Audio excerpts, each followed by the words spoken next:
and other settlers were getting things going in the colonies and the New World, another revolution of sorts was taking place in Europe, a revolution of ideas and reason known as the Enlightenment.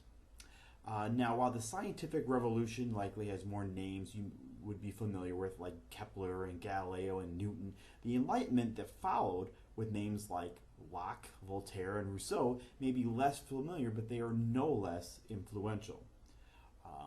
The Enlightenment was a cultural movement of intellectuals beginning in like the late 1600s in Europe, which emphasized reason and individualism rather than tradition.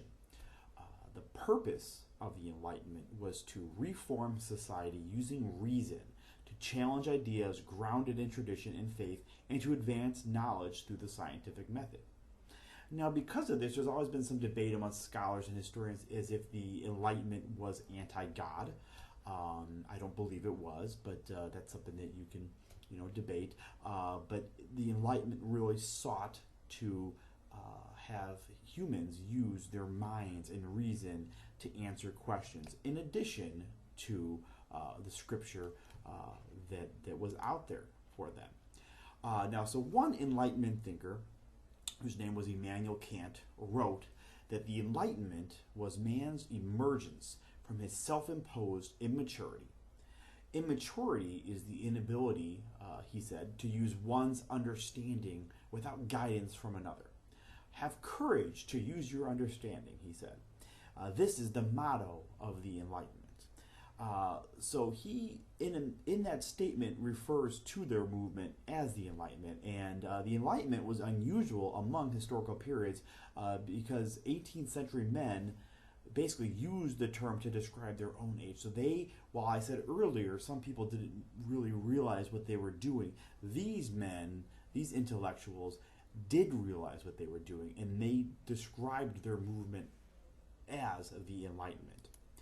Now, the Age of Enlightenment was carried out by some of Western civilization's greatest thinkers, whose ideas and influences fundamentally changed the way the West thought.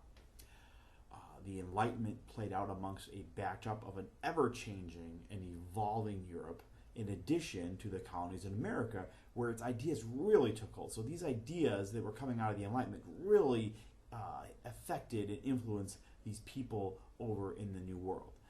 Just as the Renaissance helped spur the age of exploration and the religious Reformation, the Enlightenment would produce highly influential ideas from a number of thinkers that would directly influence the coming political revolutions in both America and later in France. The philosophy, in particular, of both Thomas Hobbes and John Locke gave rise to the democratic ideals that would influence both the American and French revolutions. And of course, those democratic ideals that Locke and Hobbes were speaking about were really just much older ideas that had been kind of recycled from the classic Greece and Rome societies of long ago. Now, many of our own founding fathers would be directly influenced by the work of these men. So as you see, again, everything is connected in some way.